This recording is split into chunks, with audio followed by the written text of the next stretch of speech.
Subhanahu wa Ta'ala, karena dengan rahmat dan karunia-Nya kita bisa hadir berada di sini di kajian online tentunya masih di Majelis Taklim Khairatul Nisa. Insya Allah hari ini ada Ustazah Aini yang sudah hadir untuk tausiah dengan tema kenali mahram kita dan apa konsekuensinya. Tidak lupa kita salawat dan salam kita curahkan kepada junjungan kita Nabi besar Rasulullah Shallallahu Alaihi Wasallam, Nabi Muhammad Shallallahu Alaihi Wasallam, dan beserta keluarga dan sahabatnya. Amin amin ya Allah Rabbal Alamin. Tidak lupa juga nanti kalau ada yang bertanya, kita masih ada hampers dari halalika.project. Itu nanti setelah ada yang bertanya, silakan dikirim nama, alamat, serta nomor telepon ke admin MT Khairatul Nisa di 0878 5200 0488. Insya Allah hadir nanti kita akan kirim lewat Gojek kayaknya ya, kalau enggak JNE juga bisa. Alhamdulillah, dengan tidak berlama-lama lagi, Ustazah juga sudah hadir. Kita langsung saja Ustazah ya. Baik, waktu dan tempat kami persilakan Ustazah ini. Mangga. Baik Bu, makasih. Bismillahirrahmanirrahim. Assalamualaikum warahmatullahi wabarakatuh. Alhamdulillahirrabbilalamin. Wassalatu wassalam ala nabiyina Muhammad wa ala alihi wa sahbihi ajma'in wa man tabi'ahum bihsan ila yaumiddin amma ba'du. Alhamdulillah di siang hari ini ternyata kita bisa ketemu ya Bu, walaupun virtual begitu. Ya. Sudah 2 kali nih saya berdosa gitu Bu ya, karena tidak bisa. Masya Allah, masih punya hutang ya Ustazah. Dan alhamdulillah kita ternyata masih bisa dipertemukan walaupun dari rumah masing-masing. Hari ini insya Allah Bu, kita akan bahas tentang bab fikih pernikahan, yaitu tentang fikih mahram. Siapa saja yang menjadi mahram kita dan siapa saja dan apa saja menjadi konsekuensinya. Saya masuk tadi dengan 2 device. Device yang kedua saya pakai laptop. Saya coba share screen ya Bu ya. Ayo coba dibikin call house-nya ya. Ya, bisa.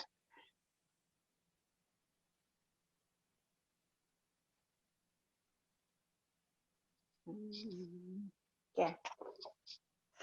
Nah, di sini kita akan bahas siapa saja mahram kita, tapi kita akan membedakan pengertiannya dulu. Jadi pengertian dari mahram itu dari kata haram, yaitu alladzi yahrumu atazawwujihi, orang yang haram kita nikahi selama-lamanya atau sementara. Istilahnya kita pakai mahram, bukan muhrim, karena dalam bahasa Arab muhrim itu artinya orang yang sedang melaksanakan ibadah ihram. Muhrim itu dari kata ahrama yuhrimu ihraman, orang yang sedang melaksanakan ibadah ihram, baik ihram karena haji ataupun ihram karena umrah. Sementara kalau mahram itu adalah orang yang haram kita nikahi selama-lamanya atau secara sementara. Nah, mahram itu di dalam Al-Quran itu dijelaskan di surat An-Nisa ayat 22 dan 23. Begitu juga di dalam beberapa hadis Nabi juga ada yang menjelaskan tentang kemahraman itu. Nah, kemahraman itu, ini di slide saya, ini cuma ada mahram yang sifatnya selama-lamanya ya. Saya akan bahas bahwa di dalam ilmu fikih, mahram itu tadi ada 2, ada mahram mu'abbad, ada mahram mu'aqqad. Jadi mahram mu'aqqad itu adalah orang yang tidak boleh kita nikahi hanya sewaktu-waktu saja. Ya, sewaktu-waktu tidak boleh kita nikahi, tapi jika sebabnya sudah hilang, maka boleh kita menikah dengan dia. Sebagai contoh, abang ipar kita. Selama abang ipar kita itu menikah dengan mbak kita, selama abang ipar ini menjadi suaminya mbak kita, maka kita tidak boleh menjadi istrinya abang ipar kita. Nggak boleh kita bilang sama abang ipar kita, jadikan aku yang kedua, gitu nggak bisa. Karena seorang laki-laki muslim tidak boleh mempoligami kakak dan adik dalam pernikahan yang sama. Tapi kalau misalnya pernikahan itu dilakukan di waktu yang berbeda, maka itu boleh-boleh saja.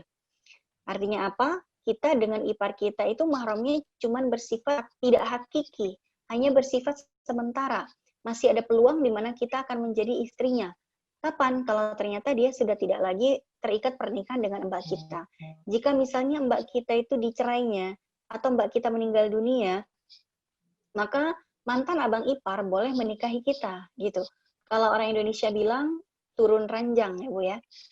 Tapi kalau sebaliknya, jika seorang laki-laki itu istrinya meninggal, terus kemudian menikahi kakak atau mbak dari mantan istrinya, itu maka dalam orang Indonesia bilang naik ranjang begitu. Kalau kita cari dalam kamus, baik kamus bahasa Inggris atau kamus bahasa Arab, nggak kita temukan naik ranjang, turun ranjang. Itu hanya orang Indonesia yang memahami hal tersebut gitu ya. Itu istilah orang Indonesia saja. Nah, contoh yang lain, mahram yang sifatnya sementara itu adalah paman. Paman itu contohnya paman yang iparnya ayah atau iparnya ibu, yang tidak punya hubungan darah dengan ayah langsung. Contohnya apa? Contohnya, kalau misalnya ayah saya punya adik perempuan, ya, dan saya panggil tante. Tante itu kemudian menikah dengan seorang laki-laki yang saya panggil om. Nah, om ini sifatnya sementara kemahramannya dengan kita. Selama dia jadi jadi istrinya, jadi suaminya tante, maka dia menjadi mahram saya yang sifatnya sementara. Saya nggak boleh nikah sama om. Tapi kalau ternyata om menceraikan tante saya atau tante saya meninggal dunia, maka saya boleh menikahi mantan suami dari tante saya, gitu ya. Nah, itu kemahraman antara kita dengan ipar dan iparnya orang tua itu bukan mahram yang hakiki, tapi mahram yang sifatnya sementara. Konsekuensinya ya cuman kita nggak boleh menikah dengan mereka sewaktu-waktu itu aja. Tapi soal menutup aurat, ya nggak boleh bersentuhan dan lain sebagainya, itu tetap sama seperti orang lain. Tetap kita menjaga aurat di hadapan ipar kita, di hadapan iparnya orang tua, kita tetap menjaga aurat gitu ya. Nah, sekarang kita akan membahas mahram yang sifatnya selama-lamanya atau yang kita sebut dengan mahram mu'abbad. Sampai mati kita tidak boleh menikah dengan mereka, dan inilah yang disebut di dalam surat An-Nisa ayat 22 dan 23. Ini dia. Di dalam surat An-Nisa 22 dan 23, mahram karena nasab, ini juga kemahraman yang sifatnya selamanya. Dan pasti ibu-ibu semuanya pasti tahu ini ya. Mahram karena nasab maksudnya ada hubungan darah. Kalau kita punya hubungan darah, maka kemahramannya itu namanya mahram dari jalur nasab. Misalnya seorang wanita dengan ayah kandungnya, dia tidak boleh menikah selama-lamanya. Kemudian dengan anak laki-lakinya, itu juga mahram. Kemudian dengan abang laki-laki ya yang seayah seibu kandung, kita bilang abang kandung itu mahramnya. Atau abang yang seayah beda ibu ya, seayah saja beda ibu. Misal ternyata ayah kita punya 2 istri, istri pertama punya anak laki, istri yang kedua punya anak kita. Maka kita dengan abang ya, dengan anaknya istrinya ayah, nah itu juga kita adalah mahram. Tidak boleh menikah selama-lamanya. Kemudian saudara laki-laki. Jadi kalau misalnya ibu kita pernah menikah 2 kali dan ternyata kita punya adik laki-laki dari suami barunya ibu gitu ya istilahnya, itu juga mahram kita. Ya, karena apa? Karena kita punya common parent, kita punya satu orang tua yang sama dengan dia, masih ada hubungan darah. Kemudian, nah ini dia, ada 2 macam paman di sini, ada 2 macam paman ya, paman dari ayah dan paman dari ibu. Jadi maksudnya paman dari ayah dan paman dari ibu adalah saudara yang saudaranya ayah dan saudaranya ibu yang punya hubungan darah dengan mereka. Jadi misalnya ibu punya abang kandung atau ayah punya abang kandung, atau itu bukan abang kandungnya ayah, tapi abangnya ayah yang seayah beda ibu misalnya, atau abangnya ayah yang seibu beda ayah, pokoknya dia itu ada hubungan darah dengan ayah, ya. Dia punya orang tua yang sama dengan ayah, walaupun dia dan ayah tidak punya sepasang orang tua yang sama, tapi ada satu orang tua yang sama dengan ayah kita, gitu ya. Itu juga ibu. Yang penting paman ini punya hubungan darah dengan ibu. Nah, ini adalah mahram buat kita. Berikutnya, ponakan. Keponakan laki-laki, baik itu dari anaknya abang, atau anaknya mbak, atau anaknya abang seayah, anaknya abang seibu, ya itu semuanya keponakan laki-laki yang buat kita ada hubungan langsung, dan itu adalah mahram kita. Begitu juga nanti ayah ke atas, kakek, engkong, terus anak, cucu, cicit, itu semuanya adalah mahram kita. Tapi kalau anaknya paman itu bukan mahram kita. Anaknya paman itu adalah sepupu kita. Sepupu itu ternyata bukan mahram. Ya, jadi sepupu itu boleh kita nikahi. Baik itu sepupu dari jalur ayah maupun sepupu dari jalur ibu. Dua-duanya bukan mahram kita. Ya, kalau pertanyaannya boleh atau tidak kita menikahi sepupu, jawabannya boleh-boleh saja, gitu ya. Kalau nanti pertanyaannya bukannya dalam beberapa adat atau tradisi di beberapa suku kita tidak boleh menikah dengan sepupu kita sendiri, bagaimana? Ya kalau itu hukum adat, ya berarti itu adalah hukum adat. Hukum lokal suatu adat. Tapi kalau kita pandang dari sudut pandang syariah, ya itu tidak melanggar syariat.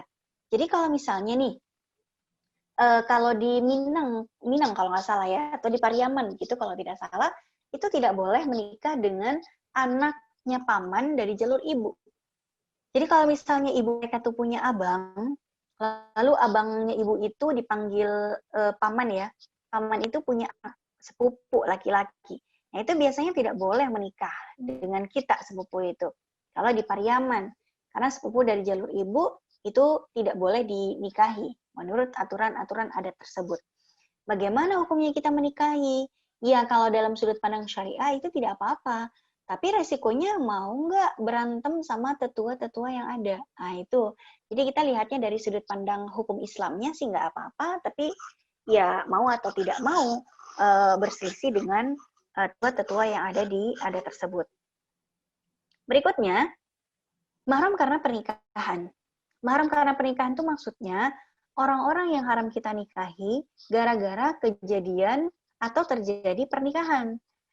Kalau kita dengan suami kita, itu mahram atau bukan? Jawabannya bukan. Kenapa? Karena suami itu tidak haram kita nikahi. Kan tadi kita sudah sampaikan bahwa mahram itu adalah orang yang haram kita nikahi, tidak boleh kita nikahi. Jadi kalau suami itu bukan mahram. Kenapa? Karena kita dengan suami tidak haram menikah. Kalau kita haram menikah, ya nggak jadi suami. Tapi kalau pertanyaannya, tapi kan kita boleh ngapa-ngapain sama suami, boleh serumah, boleh sekamar, boleh ya lebih intim dari itu bahkan, ya boleh bepergian berdua dan lain sebagainya. Iya itu dibolehkan, memang. Kenapa? Karena dihalalkan oleh pernikahan yang sah.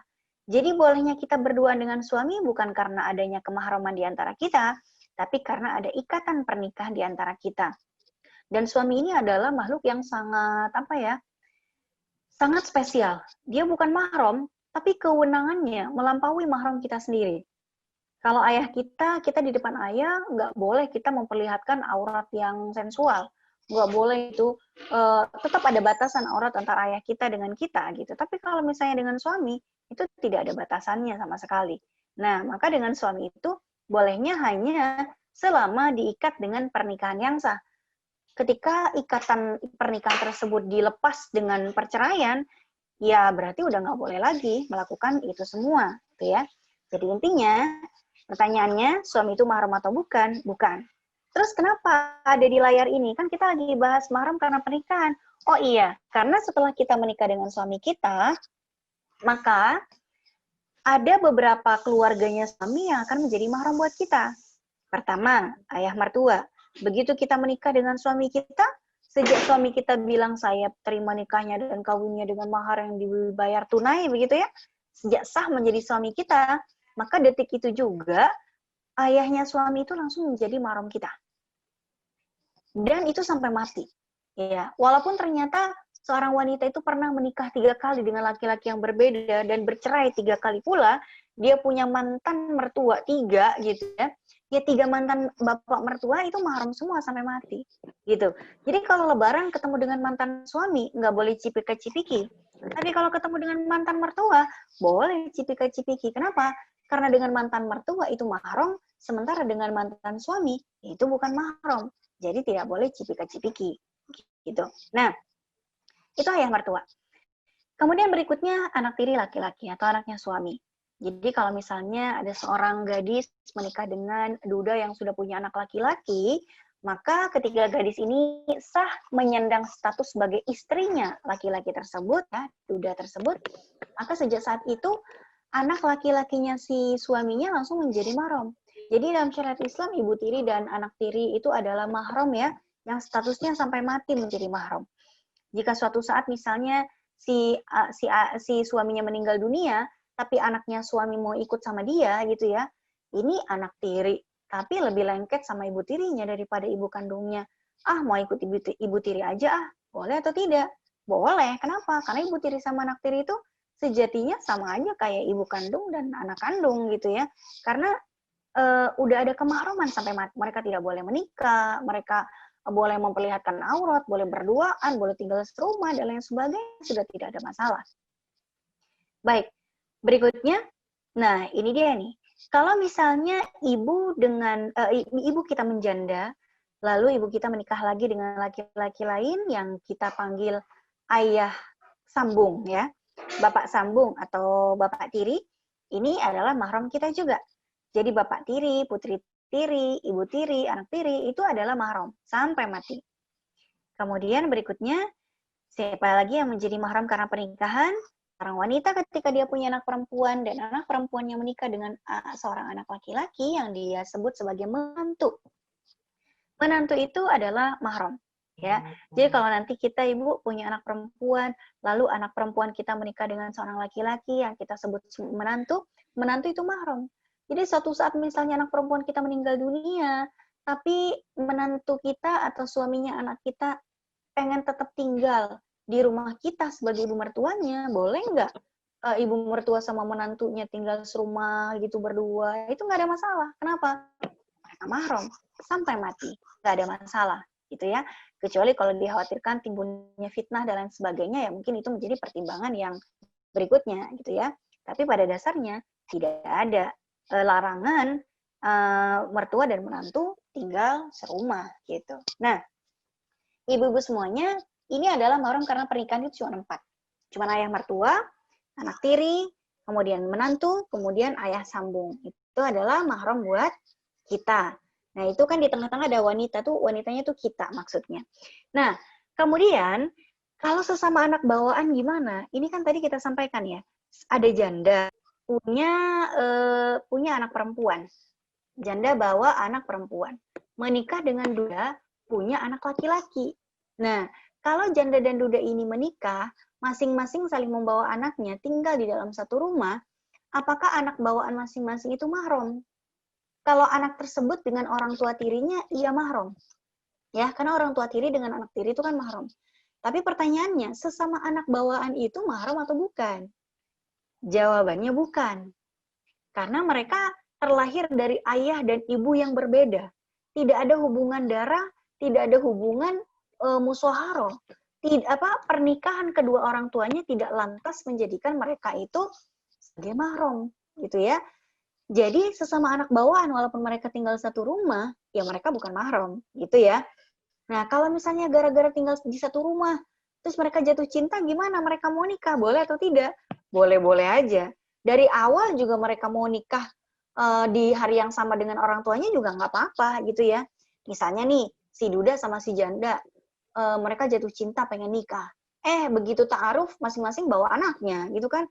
Yang janda dan dudanya lirik-lirikan, anak masing lirik-lirikan juga, gitu kan. Terus saling jatuh cinta juga. Terus habis itu, mah, kita pengen nikah juga dong, emang mama sama papa doang?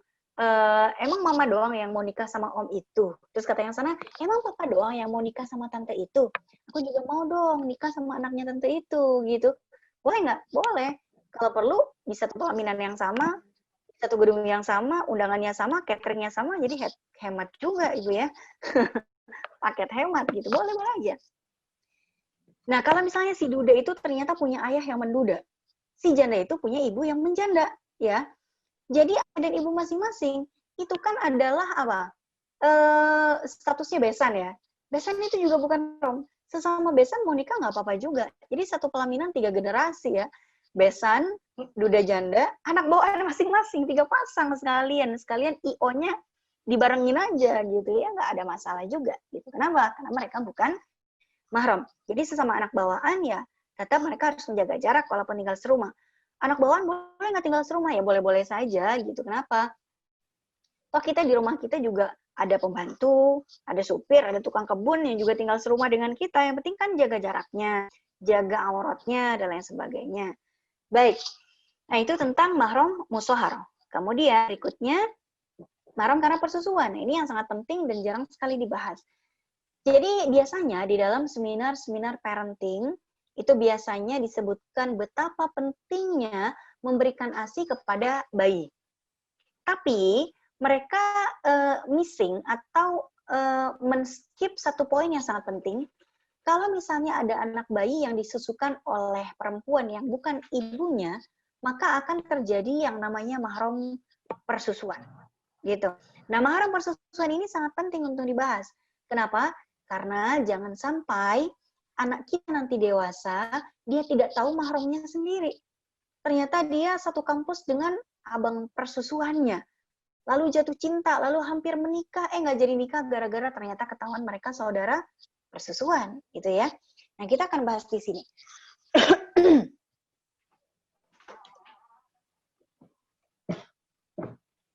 Yang pertama, ketika bayi itu ternyata disusui oleh ibu susuan yang bukan ibu kandungnya, maka yang menjadi mahram buat si bayi ini yang paling bawah itu ada wanita ya, Bu, itu maksudnya bayi perempuan lah, anggaplah. Yang wanita itu bayi perempuan. Bayi perempuan itu menyusu kepada ibu susuannya. Maka siapa sajakah yang menjadi mahram si bayi tersebut dari keluarganya ibu susuan? Yang pertama, suaminya ibu susuan. Jadi kalau ketika si ibu susuan itu menyusui si bayi, dan si ibu susuan ini adalah istri dari seseorang, maka suaminya ibu susuan itu adalah bapak buat si bayi perempuan. Jadi misalnya saya menyusu kepada seseorang perempuan. Nah, maka suaminya ibu susuan saya itu sama statusnya seperti ayah saya sendiri. Ayah dari jalur persusuan. Kalau ternyata ibu susuan tersebut punya ayah, maka ayahnya ibu susuan itu kakek saya. Kakek dari jalur persusuan dan mahram buat saya. Kalau ayah persusuan saya itu punya ayah, ya, maka itu adalah kakek buat saya. Begitu juga kalau ibu susuan itu punya abang laki-laki, ya, itu juga adalah paman buat saya. Nah, kemudian kalau misalnya bapak dari jalur persusuan saya itu punya abang laki-laki, itu juga paman dari saya. Jadi itu adalah mahram buat saya, gitu ya. Nah, kemudian berikutnya, ini saya kasih garis putus-putus, ada juga yang garisnya tidak putus-putus. Yang garisnya itu langsung, yang sebelah kanan, itu adalah anak yang dilahirkan oleh ibu susuan saya. Lahir dari rahimnya ibu susuan saya. Tidak penting apakah dia itu menyusu kepada ibu susuan saya, ya. Tidak penting apakah dia menyusu kepada ibunya atau tidak. Yang penting dia tuh lahir dari rahimnya ibu susuan saya. Maka dia statusnya adalah saudara persusuan saya. Oke? Atau misalnya ini di sebelah kiri yang garisnya putus-putus. Yang garisnya keputus itu adalah anak laki-laki yang tidak pernah dilahirkan oleh ibu susuan saya, tapi dia menyusu pada ibu susuan saya. Anggaplah ibu susuan itu namanya Ibu Sukinem gitu ya. Ibu Sukinem itu melahirkan anak yang namanya ya, Ibu Sukinem melahirkan anak yang namanya Bejo. Anak kandungnya. Ternyata si Bejo ini nggak mau nyusu sama emaknya, sama Bu Sukinem nggak mau. Akhirnya payudaranya Bu Sukinem tuh bengkak. Ternyata ada saya. Yang dilahirkan ibu saya, dan ibu saya tidak mengeluarkan ASI dengan baik. Akhirnya saya disusuilah oleh Ibu Sukinem ini. Nah, tapi setahun doang saya nyusunya. Begitu di tahun yang kedua, Bu Sukinem itu ASInya masih banyak. Biasanya kan ibu itu menyusui kan 2 tahun. Ternyata saya cuma nyusu setahun doang sama Bu Sukinem. Di tahun yang kedua, ada seorang bayi yang namanya Baim misalnya. Si Baim ini nasibnya sama kayak saya, nggak bisa nyusu sama maknya. Disusuilah oleh Bu Sukinem. Maka saya dengan Baim itu mahram persusuan, saya dengan Bejo juga saudara persusuan, tidak boleh saya menikah dengan Bejo. Saya dengan Bejo boleh nikah nggak? Enggak. Kenapa? Mahram. Saya dengan Baim boleh nikah nggak? Enggak, karena mahram. Baim dengan bejo boleh nikah nggak, Bu? Enggak, kenapa? Bukan karena mahram, tapi karena sejenis lah, Bu, ya. Masa bejo nikah sama Baim, gitu ya. Nah, baik. Nah, ini tentang persusuan. Kadangkala, Bu, kalau kita lagi bahas tentang mahram begini, ada yang ngejapri nanti. Japriannya gini, katanya tadi suami bukan mahram.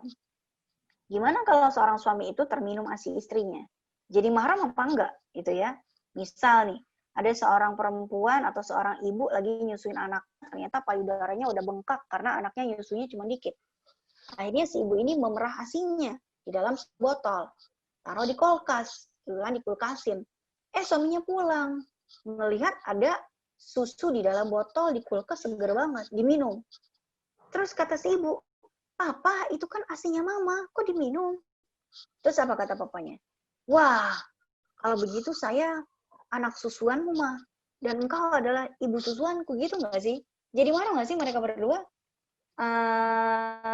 Jawabannya ada setelah slide satu ini. Jadi, menyusui itu tidak langsung jadi mahram kalau tidak memenuhi beberapa syarat. Ada beberapa syarat yang harus dipenuhi oleh mereka agar terjadi adanya penyusuan. Yang pertama, ASINya harus masuk ke perut si bayi. Jadi kalau misalnya si bayi ini cuman disusui oleh anak gadis perawan yang nggak keluar ASI dari payudaranya, cuman ngempeng doang biar bayinya tidur, ya itu tidak terjadi kemahraman karena tidak ada ASI yang masuk ke dalam perut si bayi. Yang kedua, sebagian ulama mengatakan bahwa nyusunya sampai kenyang, bukan cuma menyem udah gitu ya. Nah, jadi sampai kenyang ini pendapat sebagian ulama. Tapi sebagian ulama yang lain tidak mensyaratkan itu. Karena kita tidak bisa bertanya pada si bayi udah kenyang apa belum. Kalau tadi ulama yang pertama mensyaratkan kenyang. Dan syarat kenyang itu bisa ditandai dengan si bayi sudah melepaskan puting ibunya, ya kan? Atau misalnya tidur sendiri karena kelamaan nyusu, atau ditengkurepin terus ditepok-tepok habis itu sendawa, ya. Nah, itu adalah pendapat sebagian ulama harus sampai kenyang.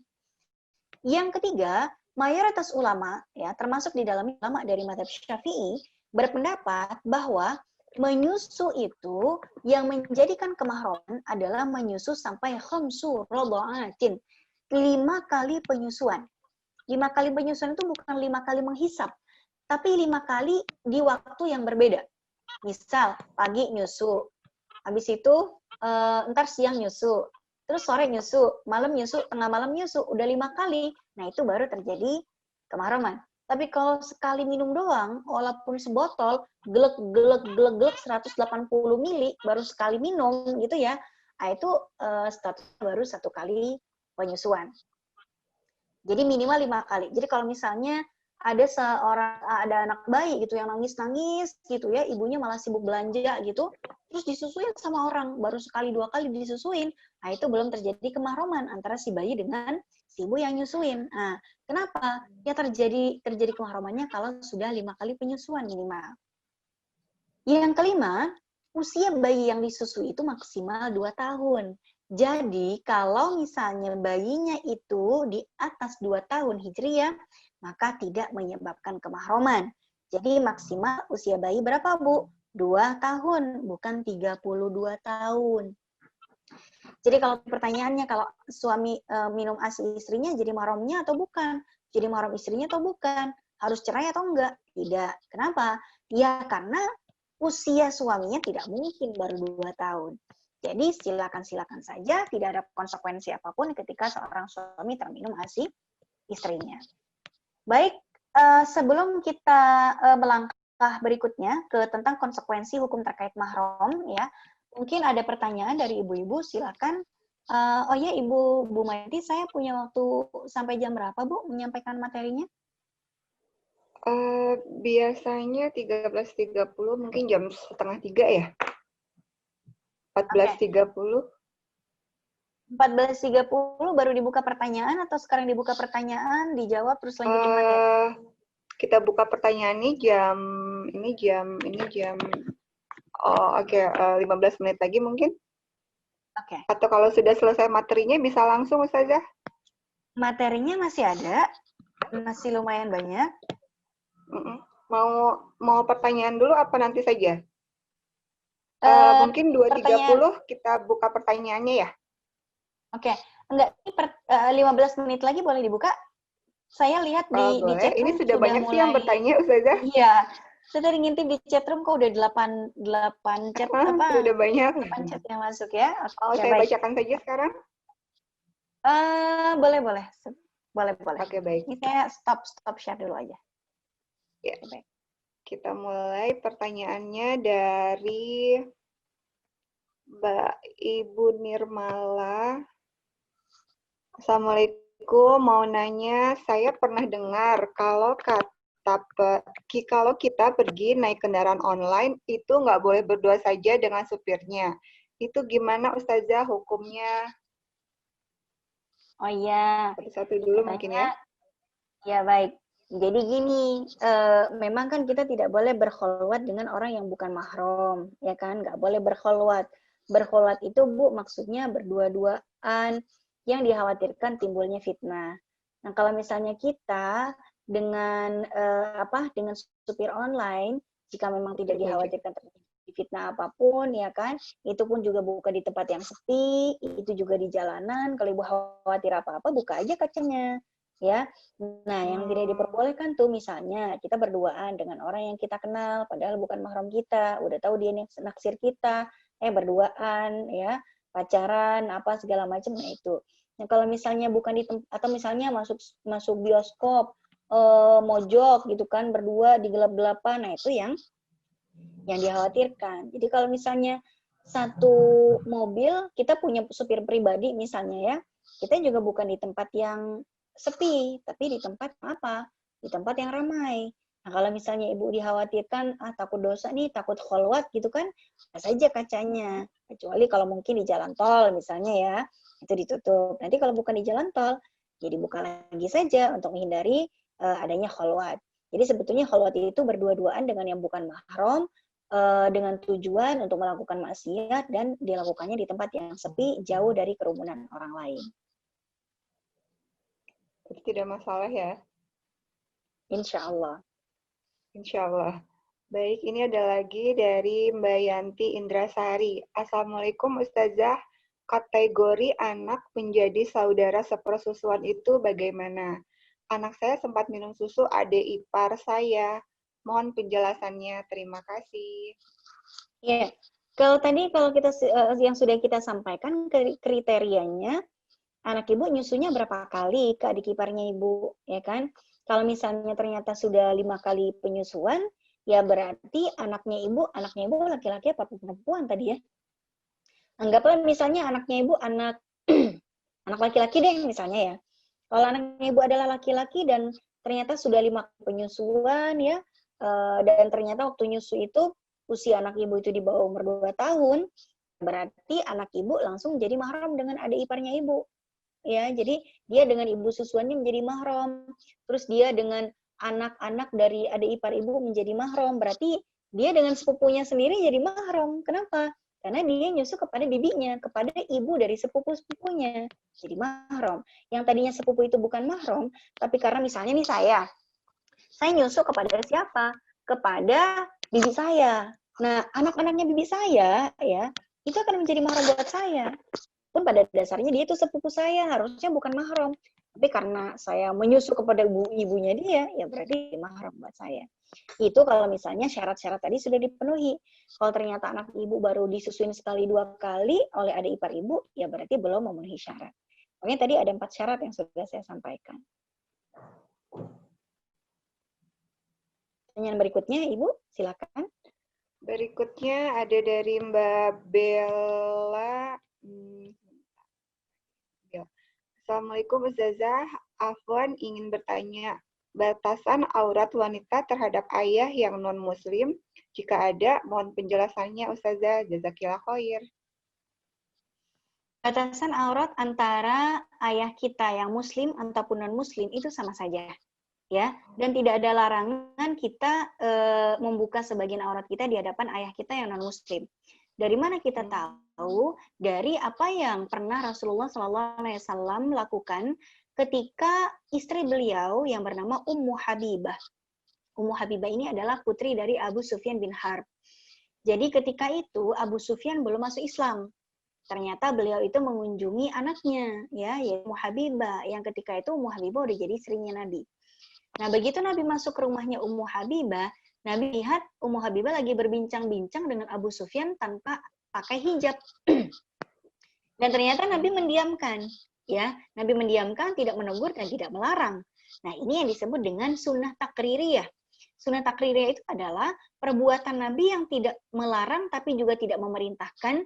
Ya, artinya Nabi memberikan afirmasi atau persetujuan. Kenapa?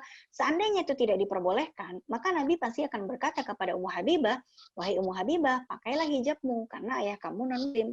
Tapi tidak, Nabi tidak pernah melarang. Setiap kali Ummu Habibah membuka hijab di hadapan ayahnya yang masih kafir, setiap kali ayahnya itu datang ke rumah putrinya, yaitu Ummu Habibah. Nanti kita akan bahas batasan aurat di hadapan yang menjadi mahram kita ya Bu ya. Ada nanti di poinnya, di hadapan ayah, di hadapan paman, itu yang mana aja sih yang boleh kita perlihatkan gitu ya. Kalau kita nyusuin di hadapan ayah kita terbuka sebagian payudara tuh boleh apa enggak gitu ya. Nanti ada poin yang akan kita bahas. Oke.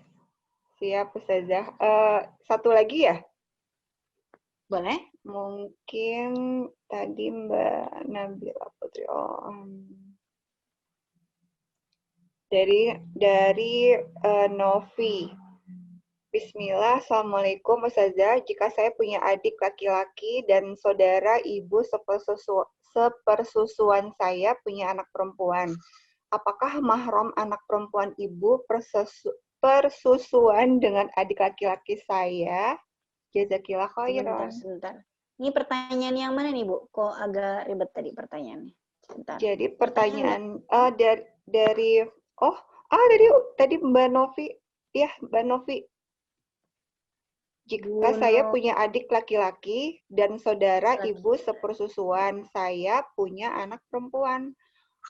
Jadi punya anak saya adiknya laki-laki dari ibu sepersusuan. Punya anak perempuan. Gimana ya? Iya, jadi gini.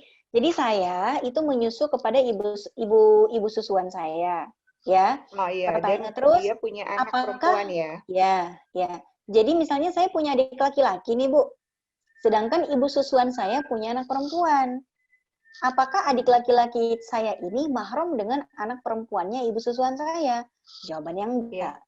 Karena yang nyusu sama dia cuma saya doang. Jadi adik saya itu nggak ada hubungan kemahraman dengan anak-anaknya ibu susuan saya. Yang nyusu kan cuma saya. Adik saya nggak nyusu ke dia. Jadi cuma saya yang menjadi mahram dengan keluarganya ibu susuan saya. Sedangkan dan anak saya nanti akan bermahram kepada ibu susuan saya. Kalau saya punya anak laki-laki saya akan bermahram kepada ibu susuan saya karena ibu susuan saya akan jadi neneknya. Dan anaknya ibu susuan saya akan jadi bibinya anak saya. Tapi kalau adik saya nggak ada kaitannya.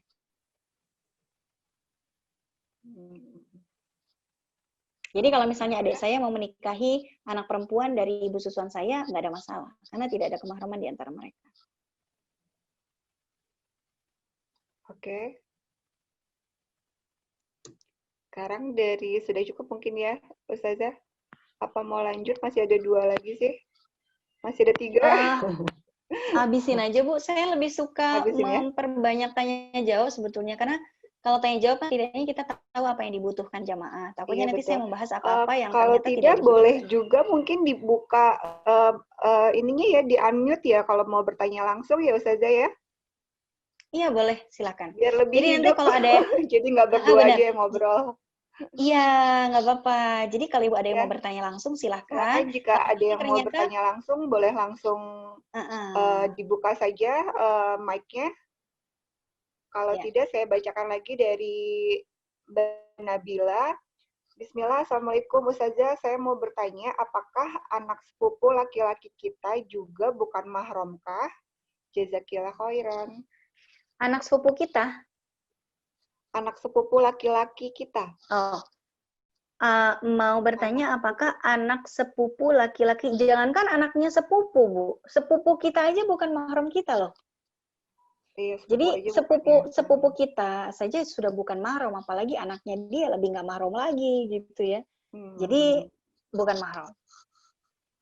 Oke, pokoknya persepupuan itu sudah pasti bukan mahram ya, Ustazah ya? Bukan mahram, Oke, baik. bukan. Dari awal emang bukan mahram. Baik, ini dari Mbak Anita Rahman. Assalamualaikum Ustazah, apa dasar sepupu adalah bukan mahram? Bukankah Fatimah itu menikah dengan anak dari paman Nabi? Sementara kalau sepupu kan antara anak kita dengan anak saudara kandung kita, atau bagaimana yang benar? Iya. Apa dasar sepupu adalah bukan mahram? Dasar mahramnya itu apa? Iya, dasarnya adalah ya Fatimah sama Ali nikah, itu kan sepupu. Ali anaknya pamannya Nabi, ya kan? Ali adalah anak pamannya Nabi. Berarti Ali itu ponakannya Nabi. Ponakannya Nabi nikah sama anaknya Nabi. Ya berarti kan Ali sama Fatimah sepupu. Itu boleh nikah. Ya itulah dalilnya. Nah, kemudian Nabi juga nikah dengan sepupunya sendiri. Zainab binti Jahash. Jadi memang sepupu itu bukan mahram.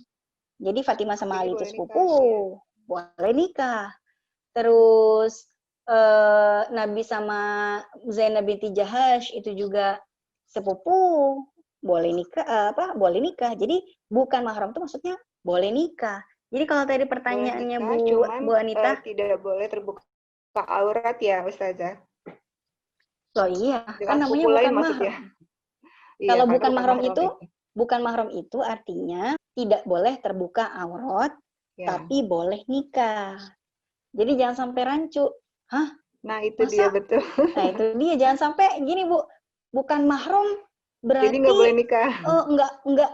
Iya. Jadi ketika kita bilang bukan mahram, boleh nikah. Kalau mahram, haram nikah.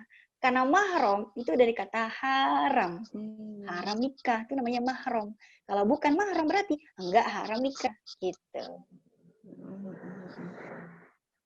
Iya, insya Allah sudah. Ini dari Mbak Nabila. Assalamualaikum Ustazah. Banyak remaja sekarang yang tidak tahu batasan dalam berteman karena merasa itu hanya teman dan tidak ada niat berzina. Seringkali bersentuhan.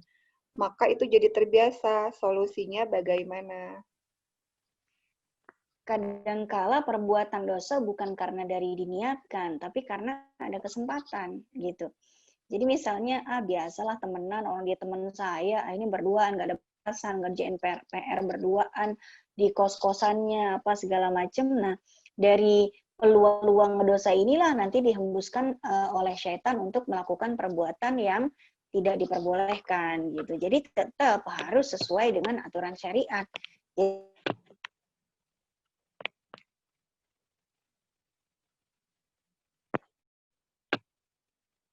Halo?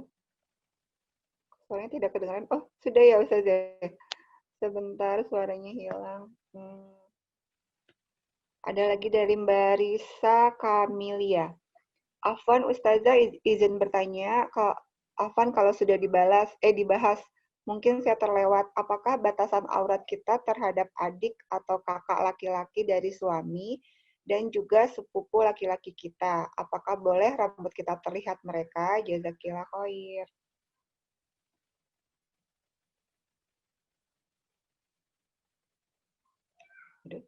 Kenapa suaranya hilang?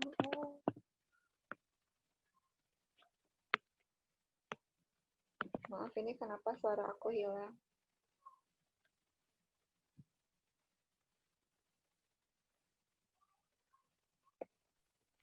Suara saya tadi saya tadi sempat terputus sebentar, Bu. Boleh tolong diulangi Oh pertanyaannya? iya, makanya suaranya hilang.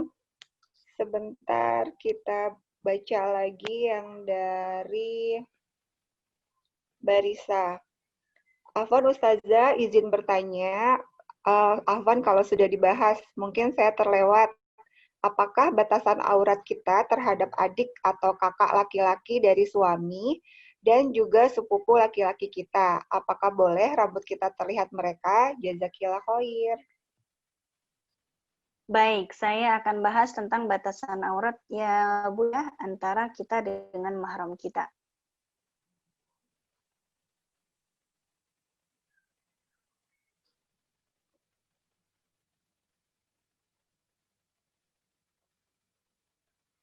Oke, baik.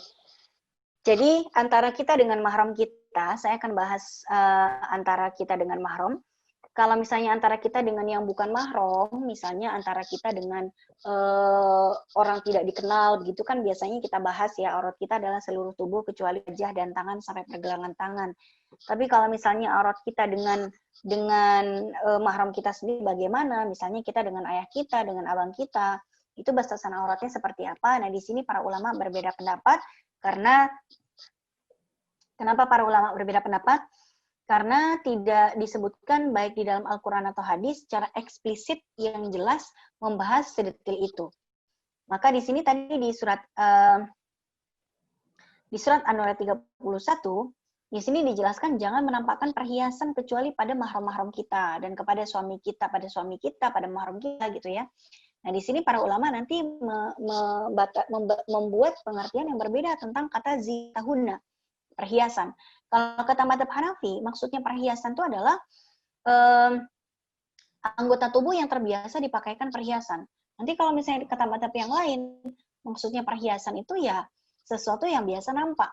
Nanti kata madzhab Syafi'i, perhiasan itu maksudnya sesuatu yang sangat sensual, yang tidak mungkin kita, yang tidak boleh sama sekali kita share kepada mahram kita. Nah, karena perbedaan pandangan seperti itu, maka saya akan bahas satu persatu rincinya. Dalam madzhab Hanafi, yang boleh diperlihatkan kepada mahram kita, itu adalah anggota tubuh yang lazim memakai perhiasan. Itu kepala, karena dia tempatnya mahkota, telinga, karena dia tempatnya anting atau giwang, kemudian tangan, karena dia tempatnya gelang, baik itu pergelangan tangan bawah, ataupun lengan bagian atas, karena lengan bagian atas itu juga ditempati oleh perhiasan yang seperti gatot kaca itu loh Bu ya. Jadi tangan itu dari ujung kuku sampai di bawah ketiak, ini dalam madzhab Hanafi boleh diperlihatkan kepada mahram kita. Kemudian leher dan bagian dada untuk meletakkan kalung, dan kaki kira-kira di ujung pergelangan bawah kaki yang mana tempat naruh gelang kaki. Nah, anggota-anggota tubuh inilah yang versi madzhab Hanafi boleh diperlihatkan kepada mahram kita. Punggung, ketiak, paha, betis bagian atas itu tidak diperbolehkan dalam madzhab ini karena standarnya dalam madzhab ini adalah itu anggota-anggota itu tadi kayak punggung, ketek dan lain sebagainya itu bukan tempat naruh perhiasan. Kalau kita nanti lihat dari madzhab yang lain seperti madzhab Maliki dan Hambali, mereka mengatakan yang boleh itu hanya yang biasa dibuka di dalam rumah atau lebih jelasnya lagi anggota tubuh yang boleh terbasuh oleh air, yaitu kepala, telinga, tangan, kaki sampai lutut ya. Kaki sampai lutut, Maliki dan Hambali itu membolehkan. Karena di dalam wudhu kita boleh membasuh sampai maksimal lutut gitu ya. Tangan itu sampai atas, sampai di bawah ketiak, kemudian kepala, telinga itu dibolehkan dalam madzhab Maliki dan Hambali. Tapi kalau kita merujuk dari madzhab Syafi'i yang biasa orang Indonesia pakai ya, orang Indonesia kebanyakan bermadzhab Syafi'i, mereka mengatakan bahwa aurat wanita dengan sesama mahramnya sendiri itu adalah semua yang selain di antara pusar dan lutut. Maka pusar ke atas, lutut ke bawah itu tidak haram jika terlihat. Tolong dibedakan antara terlihat dengan diperlihatkan. Kalau anggota tubuh yang sensual seperti payudara, tidak boleh kita perlihatkan begitu saja, dibuka mentang-mentang di depan mahram, keluar dari kamar mandi ada bapaknya cuma pakai handuk pusar ke bawah gitu ya. Nah, itu tidak diperbolehkan. Kenapa? Karena ditakutkan adanya syahwat. Jadi dalam madzhab Syafi'i, kalau tidak dikhawatirkan adanya syahwat, pusar ke atas, lutut ke bawah, nah itu tidak masalah jika terlihat. Misalnya, saya sedang menyusu misalnya, lalu ayah saya masuk ke dalam kamar saya, mau nengokin cucu yang sedang mimi gitu ya, wah cucunya kayak lagi mimi gitu kan. Lalu terlihat sebagian aurat saya, terlihat sebagian payudara saya di hadapan ayah saya. Apakah saya berdosa? Jawabannya tidak. Kenapa? Karena sebagian payudara yang terlihat ketika menyusui itu posisinya adalah di atas pusar. Maka tidak berdosa dalam madzhab Syafi'i. Tapi kalau ternyata yang masuk ke kamar saya bukan ayah saya, tapi misalnya saudara persusuan saya atau paman saya gitu ya, atau ponakan saya gitu yang tidak terlalu dekat. Kemudian setelah itu dia itu melihat sebagian payudara saya gitu, dan saya boleh-boleh saja menutupnya dengan alasan apa? Khaufan 'anil fitnah, untuk menutup pintu fitnah. Jadi kalau tidak dikhawatirkan adanya pintu fitnah, maka pusar ke atas dalam madzhab Syafi'i tidak masalah terlihat ya. Makanya kalau misalnya kita di dalam rumah, kita pakai daster yang kelihatan ketiaknya gitu ya. Nah, itu dalam madzhab Syafi'i tidak masalah kalau itu yang melihat adalah mahram kita sendiri. Tapi berbeda jika pendapat dari madzhab Hanafi, Maliki, Hambali yang mengatakan ketiak itu bukan area yang boleh diperlihatkan kepada mahram kita. Tapi sekali lagi di Indonesia kebanyakan kita bermadzhab Syafi'i, jadi boleh kalau misalnya yang menjadi standar kita adalah madzhab Syafi'i. Baik, ini kira-kira tentang aurat antara kita dengan mahram kita sendiri. Lalu bagaimana dengan aurat kita dengan yang bukan mahram kita? Kalau aurat kita dengan mahram kita adalah seluruh tubuh kecuali al-wajhu wal-kafain. Wajah itu ya wajah ini, al-kafain itu maksudnya adalah telapak tangan dan juga punggung tangan sampai pergelangan tangan. Jadi kalau kita lagi sholat atau kita lagi keluar rumah, terlihat punggung tangan kita, itu nggak ada masalah. Jadi punggung tangan ini bukan aurat ya Bu ya, begitu juga telapak tangan. Gitu. Jadi kalau misalnya mau pakai manset, cuma sampai sini doang, ya tidak sampai yang menutupi ini, itu nggak ada masalah. Sholat pun boleh terlihat ini bukan aurat. Ya, sampai pergelangan tangan, itu bukan aurat. Oke, baik. Nah, bagaimana kalau batasan aurat kita perempuan kan tadi dengan mahram, kemudian yang bukan mahram. Kalau dengan sesama perempuan bagaimana batasan auratnya? Antara perempuan dengan perempuan, kalau itu sesama muslimah, maka batasan auratnya adalah antara pusar sampai lutut. Pusar sampai lutut juga ya. Jadi Bu, antara kita nih sesama muslimah, tidak boleh kita tuh terlihat dari pusar sampai lutut. Kalau nanti kita punya anak perempuan tinggal ngekos, satu kamar, 2 orang, dia sama temennya nyewa kamar berdua begitu ya, maka kita harus ingatkan anak kita yang perempuan agar tidurnya itu pakai celana yang minimal menutupi lutut. Kalau misalnya cuma pakai daster, kita nggak pernah tahu nanti dia tidurnya tuh tersingkap-singkap atau tidak. Takutnya nanti malah tersingkap, kelihatan pahanya, dan sesama wanita muslimah tidak boleh saling terlihat pahanya, gitu ya. Begitu juga anak laki-laki dengan anak laki-laki. Sesama laki-laki, misalnya kita punya anak laki, tinggal satu kos dengan teman laki-lakinya, itu tidak boleh juga terlihat dari pusar sampai lutut. Maka kalau anak laki-laki kita lagi main futsal di luar, ya, mau main futsal, itu suruh pakai celana yang minimal panjangnya sampai selutut. Karena di atas lutut itu sudah aurat. Nah, terus kalau perempuan dengan sesama perempuan, tapi perempuan itu bukan muslimah, misalnya kita nih Bu, punya teman atau punya saudara perempuan yang kawan yang bukan di lingkaran keluarga kita. Misalnya kita punya teman sesama perempuan tapi non muslimah. Nah, itu batasannya adalah seluruh tubuh kecuali wajah dan tangan sampai pergelangan tangan.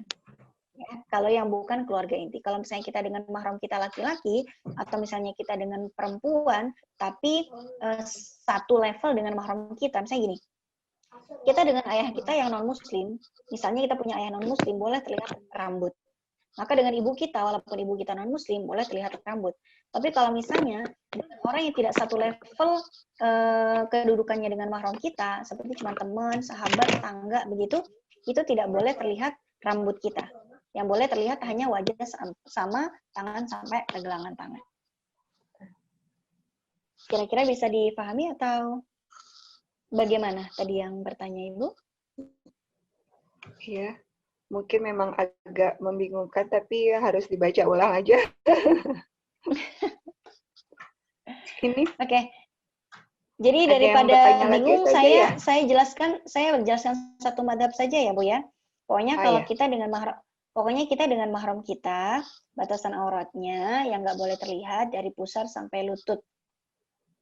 Kita nggak boleh memperlihatkan paha kita, bokong kita, itu sama mahram kita. Sama ayah kita, sama abang kita. Yang boleh melihat seluruh tubuh kita tanpa kecuali, itu hanya suami kita saja. Kalau misalnya kita dengan sesama muslimah, itu juga bagian tubuh yang tidak boleh terlihat dari pusar sampai lutut juga. Nggak boleh kita sesama muslimah memperlihatkan paha.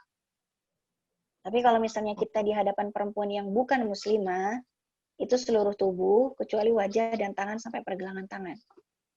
Itu batasan aurat kita, tergantung dengan siapa kita berinteraksi.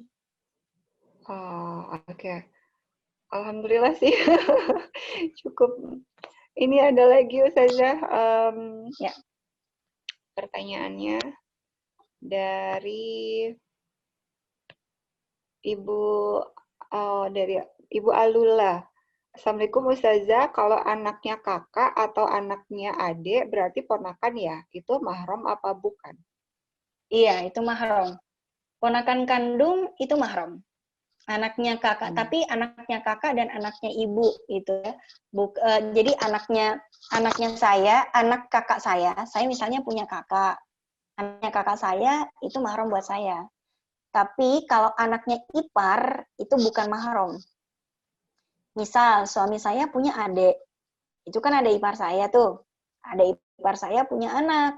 Itu kan ponakan juga. Tapi bukan ponakan kandung. Itu ponakannya suami sebetulnya. Nah, itu bukan mahram kita. Yang menjadi mahram kita adalah ponakan kandung. Anaknya abang kita, anaknya mbak kita. Itu ponakan kandung, itulah yang menjadi mahram kita. Oke, sekarang ada dari, yang tadi Mbak Anita.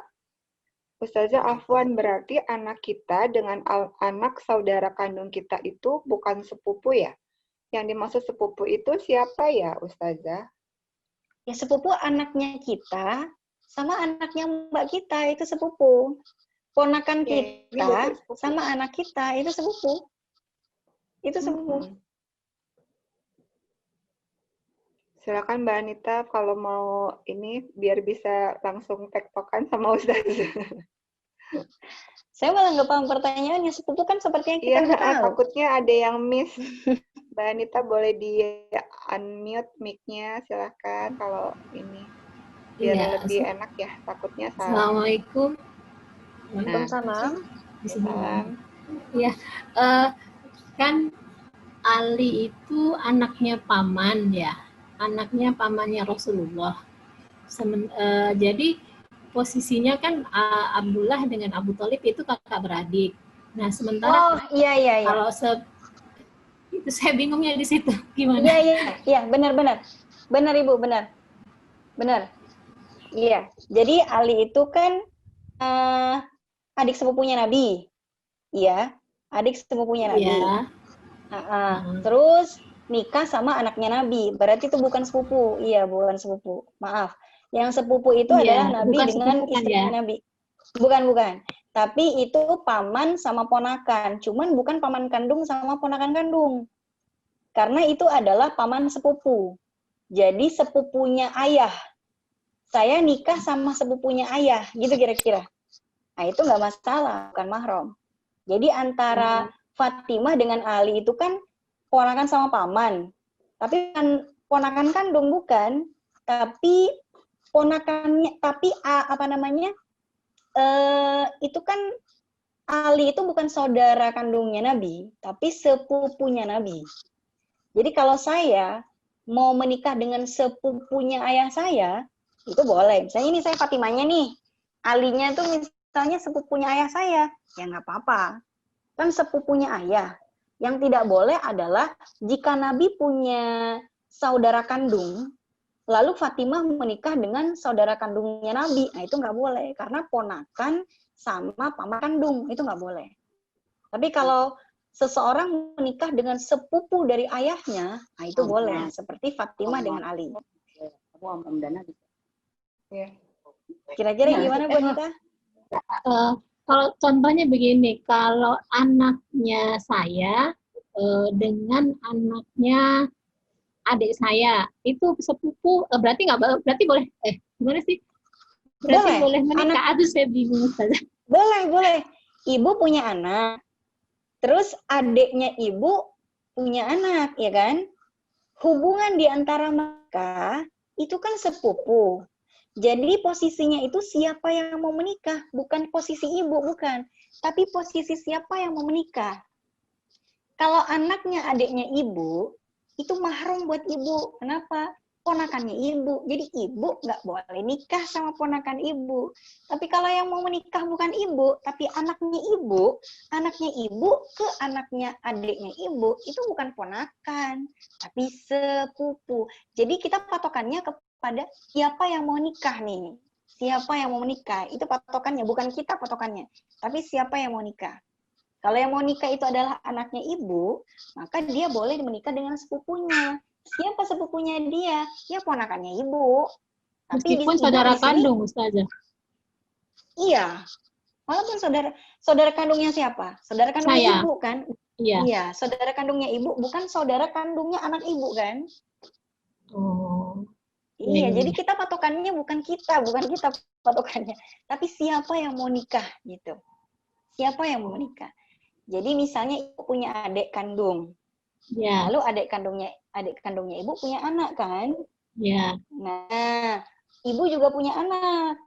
Ibu Ya. punya anak perempuan, misalnya adik kandungnya ibu punya anak laki. Nah, anak kita, anaknya ibu dengan anaknya adiknya ibu, itu hubungannya adalah sepupu. Sepupu itu boleh menikah dalam syariat Islam. Itulah yang dilakukan oleh Nabi dengan Zainab binti Jahsyin. Menikahnya dengan sepupunya langsung. Jadi Zainab binti Jahsyin itu adalah sepupu dari jalur ibu. Jadi orang tuanya Zainab itu adalah saudari kandungnya Siti Aminah, ibunya Nabi. Jadi antara Siti Aminah dan orang tuanya Zainab itu saudari kandung. Nah, saudarinya Aminah punya anak Zainab binti Jahash, Siti Aminah punya anak Nabi, nikah sepupu. Itu boleh. Ya, ya. Jadi bukan dicontohkan dari kasusnya, bukan dicontohkan dari Abu Thalib dengan Fatimah ya, tapi dari Nabi Muhammad dengan Zainab ya, Ustazah. Iya, karena Fatimah itu bukan nikah dengan sepupu, sorry. Ternyata Fatimah, saya tadi agak keder. Fatimah itu nikah dengan sepupu, anak paman ya? Dengan paman tapi bukan paman kandung. Karena dia adalah sepupunya Nabi, bukan saudara kandungnya Nabi. Jadi yang pas itu yang Rasulullah dengan Zainab tadi ya, bukan? Iya. Betul. Oh, jazakallah khair Ustazah. Ya, sama-sama Bu. Alhamdulillah. Ini masih banyak nih Ustazah. Iya, nggak apa-apa, lebih banyakin tanya jawab aja Bu, daripada saya bikin materi panjang, ternyata nggak dibutuhkan gitu kan. Kalau ditanyakan kan saya jadi tahu yang dibutuhkan apa. Betul. Ini ada silakan Bu Shanti. Assalamualaikum Ustazah, bagaimana hukumnya orang-orang yang pergi haji atau umroh yang tidak punya mahram, tapi dicarikan mahram dari travelnya? Terima kasih. Oke, sebentar. Sebentar. Saya share screen dulu ya. Ini ada di dalam materi saya ya, Bu.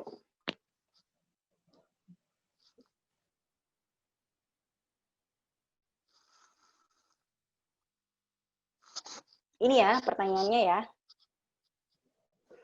Baik, apa sih hukum wanita bepergian tanpa mahram seperti misalnya umroh, haji? Kan kita biasanya nggak semua orang mampu berangkat sama mahramnya. Ada yang dimahramin bohong-bohongan, ada yang enggak. Jadi gini, saya akan mulai dulu dari bagaimana pandangan ulama tentang hukum wanita bepergian tanpa mahram ya.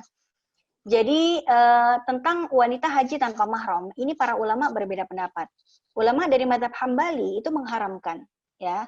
Ulama dari mazhab Hambali mengharamkan, nanti dalilnya di belakang ya Bu ya. Jadi saya bahas hukumnya dulu, dalilnya belakangan biar nggak bingung. Jadi dalam mazhab Hambali itu diharamkan. Dan mayoritas masyarakat di Saudi Arabia itu bermadzhab Hambali. Maka pemerintahnya pun ketika membuat suatu produk hukum negara itu biasanya berbasis pada fikih Hambali. Maka dibuatlah peraturan orang-orang dari luar negeri yang mau masuk ke Saudi, perempuannya itu nggak boleh masuk kalau tanpa mahram. Cuman yang menjadi double standar gandanya, kalau TKW boleh. Kalau selain TKW nggak boleh. Nah ini yang sampai sekarang menjadi sumber perdebatan.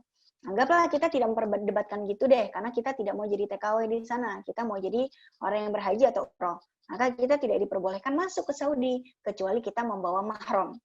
Nah, cuman di dalam mazhab Maliki, mazhab Syafi'i, jumhur ulama itu membolehkan dengan beberapa syarat. Ya, aman safarnya. Kalau misalnya perjalanannya itu safar, boleh tidak didampingin mahram. Kemudian aman dari fitnah, tidak ada ancaman-ancaman kemudian minimal dia berangkat bertiga. Ya, minimal dia bertiga dengan 2 wanita yang lain. Gitu. Makanya travel-travel di Jakarta atau di Indonesia itu kan mazhabnya Syafi'i. Sedangkan di Saudi mazhabnya Hambali. Akhirnya mereka menjembatani gimana caranya biar wanita-wanita Syafi'i yang ada di Indonesia yang tidak mewajibkan ke sana dengan mahram tetap bisa tembus visanya. Akhirnya travel orang di Indonesia dibuatkanlah surat mahram dengan menyebutkan laki-laki yang akan berangkat bersama wanita ini di dalam rombongan tersebut. Karena kalau kita bepergian ke haji atau umroh, boleh minimal dengan sesama perempuan minimal bertiga. Dan kita biasanya nggak cuma bertiga, tapi berempat, berlima, bahkan puluhan dan ratusan orang di dalam satu rombongan tersebut. Dalam mazhab Syafi'i sudah selesai. Masalahnya mendapatkan visa umroh dan hajinya harus ada surat mahram. Makanya travelnya ya sudahlah, kita buatkan seperti maunya Saudi, kita buatkan surat mahram, gitu ya kira-kira. Nah, apa dalilnya ada perbedaan pendapat di kalangan para ulama? Pertama, ini dalil bagi ulama yang mengharamkan. La tusafir al-mar'atu salatan illa ma'adhi mahram. Jangan seorang wanita bepergian selama 3 hari kecuali bersama mahramnya. Kemudian ini ada satu lagi dalam satu hadis, la yakhluwanna rajulun bimra'atin illa ma'adhi mahram. Tidak boleh berkhalwat seorang perempuan dan laki-laki kecuali ada mahramnya. Oke. Kemudian dalil yang membolehkan sekarang. Nah, ketika Nabi bercakap-cakap dengan seorang sahabat yang masih sangat muda sekali, yang bernama Adi bin Hatim. Nabi mengatakan begini pada Adi bin Hatim, "Ya Adi, hal ra'aital Hira?" Wahai Adi, kamu pernah melihat nggak ada kota Hira? Apa kata Adi? Lam arha wa qad umbitu anha. Saya belum lihat si Nabi kota, belum pernah ke sana. Tapi saya pernah diceritain tuh tentang kota yang namanya Hira. Apa kata Nabi? Fa in talak bika hayatun la tarayanna dha'ina tartahil minal Hira hatta tatufa bil Ka'bati la takhafu ahadan illallah. Kata Nabi pada Adi bin Hatim, tadi saya tuh nanyain Hira sama kamu karena suatu saat kalau umur kamu panjang, kamu akan melihat ya seorang wanita mengendarai kendaraan menuju Ka'bah untuk tawaf di dalam Ka'bah dan dia tidak takut pada apapun kecuali Allah. Nabi sudah memprediksi apa yang akan terjadi di masa yang akan datang. Karena apa? Di masa yang akan datang sudah akan sangat berbeda kondisinya dengan di masa Nabi. Kalau di masa Nabi, wanita bepergian misalnya, jangankan dari luar negeri ke Saudi, ya, dari Madinah ke Mekah saja, tidak akan dikasih sama Nabi perempuan ke Mekah sendirian. Kenapa? Mereka harus melewati padang pasir yang tandus, kemudian perompak, perampok, gunung yang bebatuan, gua, dan lain sebagainya. Dan ini sangat berbahaya bagi perempuan yang tidak didampingi oleh mahramnya. Tapi Nabi sudah membuat suatu prediksi. Suatu saat akan ada perempuan ke Ka'bah, dia tidak perlu ada mahram dan dia tidak takut pada apapun. Dan ternyata kejadian di masa sekarang. Oleh karena itu, dalil-dalil yang membolehkan inilah yang dijadikan ulama dalam mazhab Syafi'i di zaman sekarang untuk membolehkan haji dan umrah tanpa mahram selama perjalanan itu aman, selama dilakukan bersama rombongan, itu nggak ada masalah.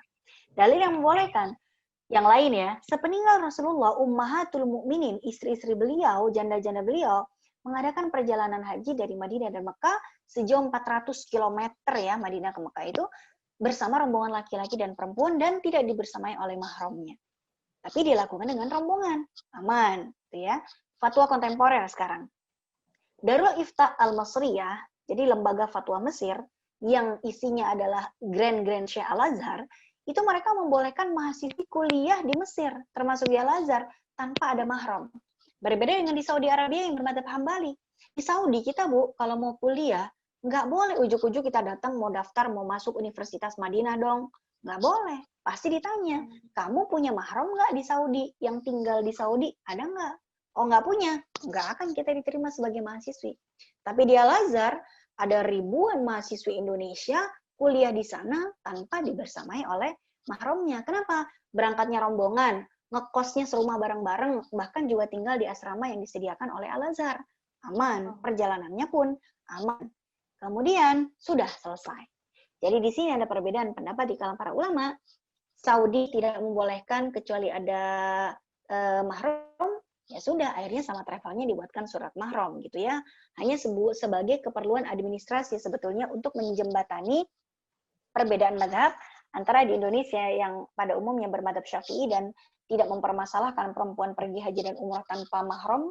Yang penting perjalanannya aman dan dilakukan secara berombongan, dan sedangkan di Saudi Arabia mensyaratkan adanya itu. Kira-kira masih ada yang belum jelas tentang haji dan umrah tanpa mahram, Ibu? Kayaknya nggak ada sih, Ustazah. Yang bertanya satu aja tadi. Ya, sekarang silakan yang mau bertanya yang lain. Ya, dari Ibu Niken. Assalamualaikum Ustazah, maaf saya mungkin tertinggal di awal. Paman dari ibu atau ayah bukan mahram kah? Paman dari ibu atau ayah?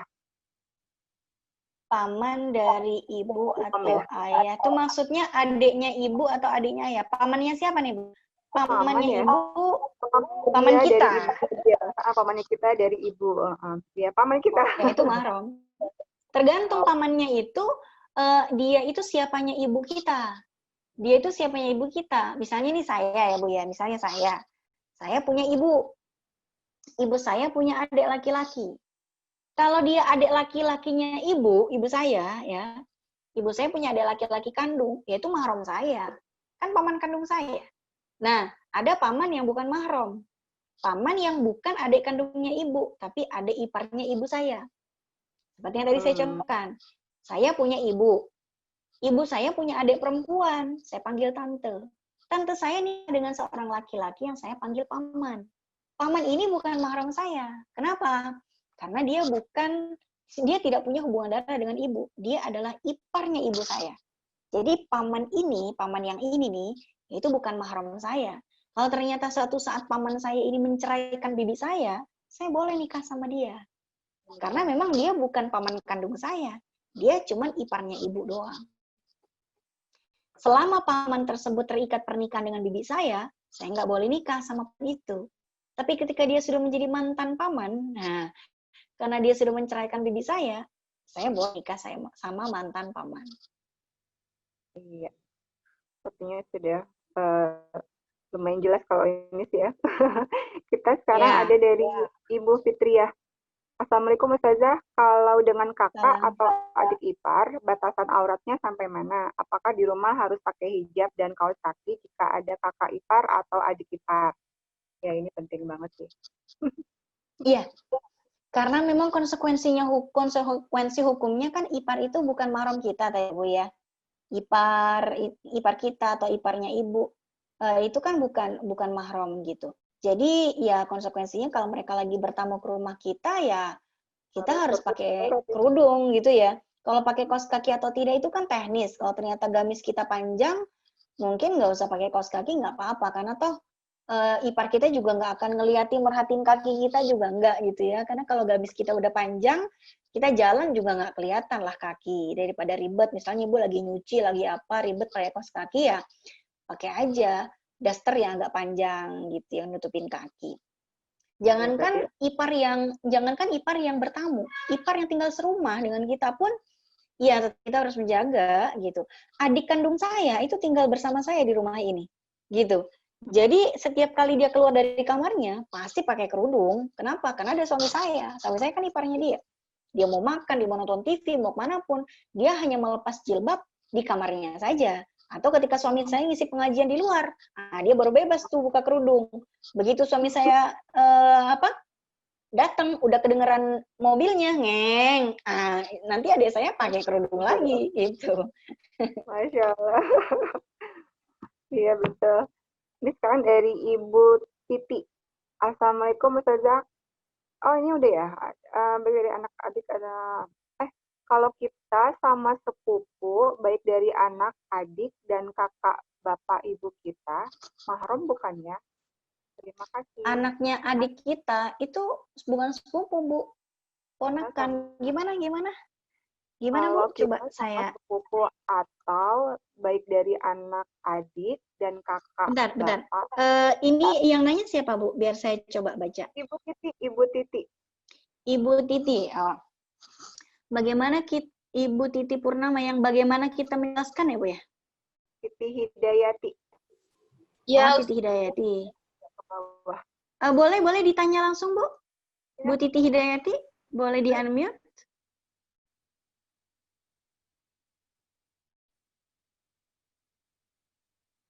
Bu Titi Hidayati mau bertanya langsung? Assalamualaikum Bu Titi. Ini Bu Titi. Ya sudah, saya jawab. Kalau kita sama sepupu, baik dari anaknya adik dan kakak bapak ibu kita. Oh iya, anaknya adik dan kakak ibu. Ibu kita punya adik atau ibu kita punya kakak. Kakak dan adiknya ibu itu punya anak. Berarti kan sepupu ya. Mahram atau bukan? Bukan. Jadi sudah kita sampaikan panjang lebar ya Bu ya, bahwa sepupu itu bukan mahram. Mau itu dari kakaknya ibu, anaknya kakaknya ibu, atau ya pokoknya sepupu itu bukan mahram.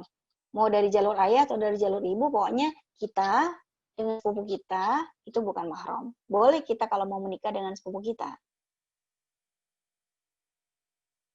Baik. Sekarang dari Ibu Astri. Assalamualaikum Ustazah, maaf mungkin saya tertinggal di pembahasan awal. Ingin bertanya, apakah boleh kita berjabat tangan atau bersalaman dengan paman, sepupu laki-laki, dan keponakan laki-laki? Terima kasih. Oke, tergantung itu mahram atau tidak. Kalau tadi yang Ibu sebutkan kan ada paman. Kalau itu paman kandung kita, ya, dia adalah saudara atau dia adalah saudaranya ayah, saudara kandungnya ayah atau saudara kandungnya ibu, kandung kan? Ya berarti itu mahram kita. Boleh jabat tangan, cium tangan gitu kan. Mau nonton bola bareng, mau nonton bioskop bareng gitu ya. Oh, silakan aja gitu. Karena mahram. Tapi kalau sepupu, nah sepupu nggak boleh. Ini kan paman. Paman boleh. Kenapa? Kalau paman kandung itu mahram. Nah, kalau misalnya sepupu laki-laki, itu bukan mahram. Jadi nggak boleh jabat tangan. Sedekat apapun kita dengan sepupu kita, ya nggak boleh. Kemudian keponakan laki-laki. Nah, keponakan laki-laki yang mana dulu nih?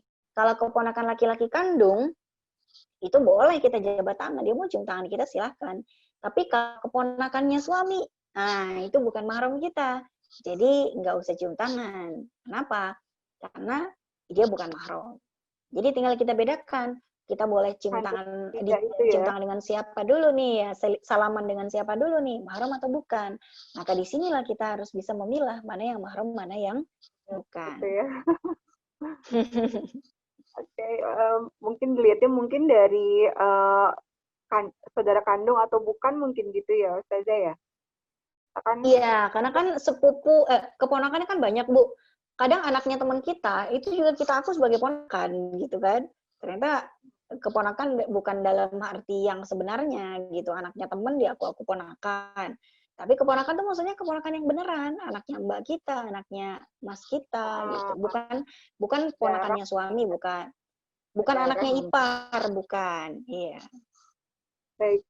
Ini ada dari Ibu Tuti Purnama. Assalamualaikum Zazah, mau bertanya bagaimana kita menjelaskan kepada keluarga seperti sepupu orang tua dan keluarga dekat, namun bukan termasuk mahram kita, mengenai batasan kita bergaul seperti biasanya kita kalau bertamu, salim, dan lainnya. Itu kan kita secara tidak langsung bersentuhan dengan bukan mahram kita. Mohon penjelasannya, jazakallahu khair. Mungkin cara... Iya sih Bu, karena kita kan kita nih adat dan unggah-ungguh itu apa ya? Sopan santun kita kan memang kalau nggak salim tuh kurang apa ya Bu ya? Kurang pas lah begitu ya. Tapi kalau kita biasakan ya oke-oke aja. Misalnya menempelkan tangan di dada, jangan nempel. Walaupun nanti memang ada sebagian pendapat dari mazhab Syafi'i yang membolehkan wanita yang sudah ajuz itu maksudnya sudah sepuh sekali, yang sudah tidak punya syahwat apapun atau tidak akan disyahwati siapapun, sudah sepuh sekali, jangankan dicium tangannya, ya, dia tidak pakai kerudung pun itu sudah mendapatkan rukhsah. Rukhsah itu maksudnya keringanan. Kadang kan kita melihat Bu udah nenek banget, udah mau 85 tahun gitu ya, udah malas pakai kerudung. Apa yang nutupin kerudung udah uban semua nih nenek gitu kan. Ada yang seperti itu. Nah, ini memang ada yang sebagian pendapat dari mazhab Syafi'i sudah didapatkan rukhsah karena sudah tidak ada yang bersyahwat padanya dan dia pun sudah tidak bersyahwat pada siapapun. Cuman kadang di masyarakat kita standar sepuh itu kan umurnya kan tergantung juga ya Bu ya. Kadang umur 70 masih seger. Kadang umur 50 sudah renta. Kan tergantung dari rajin olahraga atau tidak, rajin pakai skincare atau tidak gitu kan. Ada yang sudah 50 tahun tapi lebih energik dari kita yang belum 50 tahun, ada gitu. Jadi ya untuk hati-hatian ya sudah kita pakai kerudung aja, kita nggak usah bersentuhan aja dengan siapa-siapa untuk lebih menjaga diri, itu aja. Baik, dari Mbak Tanti, Assalamualaikum Ustazah, izin bertanya, apa yang dimaksud dengan pernikahan sedarah?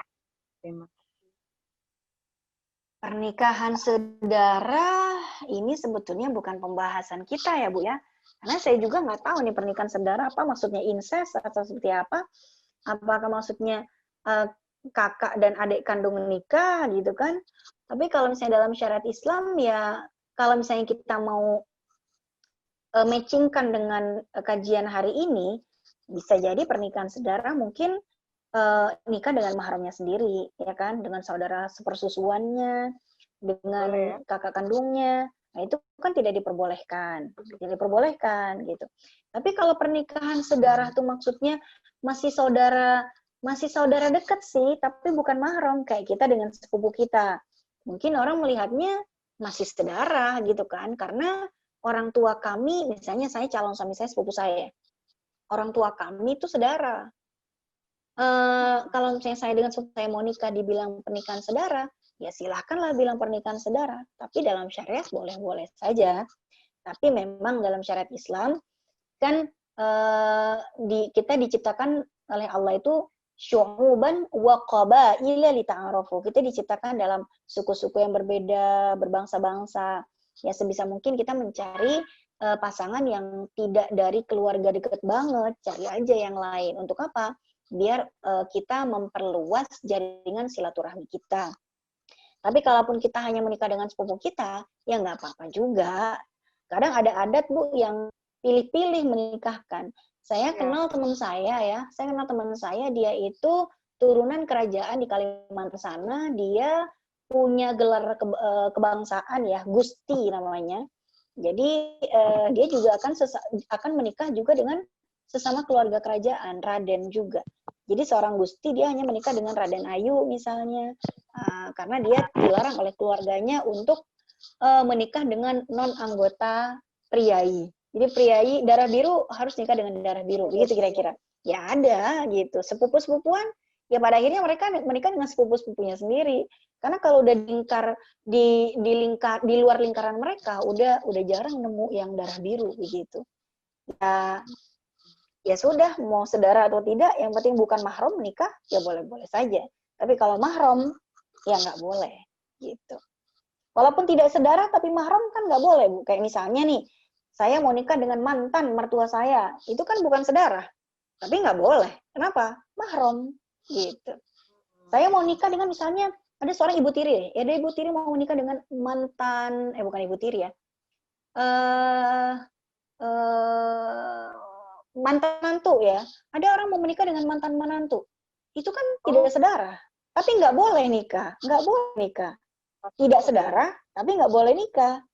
Ya nggak boleh memang. Kenapa? Mahram. Kita dengan mantan menantu kan nggak boleh nikah. Mahram, ya kan? Jadi dalam syariat Islam itu standarnya bukan istilah saudara dan tidak saudara, tapi mahram bukan. Kalau mahram nggak boleh nikah, gitu. Oh, ada lagi. Baik, ini pertanyaannya masih lumayan nih Bu. Iya. Boleh minta share filenya ya Ustazah biar bisa dipelajari sendiri, boleh. Nanti saya share. Ya, Nanti boleh saya di-share. share ke Ibu Mayanti ya Bu ya? Boleh, alhamdulillah Ustazah. Ada lagi Mbak Nabila. Assalamualaikum Ustazah, izin bertanya apakah seorang wanita boleh tinggal sendiri atau ngekos tanpa ditemani mahramnya? Tergantung ada daerah tersebut sekiranya aman atau tidak. Tapi kalau dirasa kurang aman, sebaiknya ditemani sama mahramnya, dia sama abangnya gitu, ya kan? Atau misalnya di tempat tersebut itu satu kos ternyata banyak, misalnya dia ngekos dalam satu rumah isinya 3 kamar, isinya perempuan semua, ya nggak ada masalah, aman. Walaupun nggak ada mahramnya, tapi kan ditemani dengan 2 perempuan yang lain yang menjadi sesama muslimah, sama-sama amanah dan sama-sama aman, ya nggak masalah. Jadi kan sudah kita sampaikan, bepergian ke luar negeri saja tanpa mahram dalam mazhab Syafi'i diperbolehkan jika perjalanannya itu aman dan minimal bersama 2 atau 3 orang perempuan yang lain. Oke, sekarang dari Mbak Niken lagi. Assalamualaikum, maaf Ustazah, saya boleh bertanya lagi kalau anak saya dengan paman atau bibi kandungnya kan statusnya mahram. Bagaimana dengan pasangan bibi atau paman tersebut? Bentar, Ibu suaranya di telinga saya kok kecil ya, Ibu sekarang? Enggak sih. Tadi ada kayak ada background gitu ya. Pertanyaan siapa ini, Bu? Bu Niken ya? Iya, Bu Niken. Bu Niken, kalau anak saya dengan paman atau bibi kandungnya kan mahram. Bagaimana dengan pasangan bibi atau paman tersebut? Anak saya mahram bukan ya?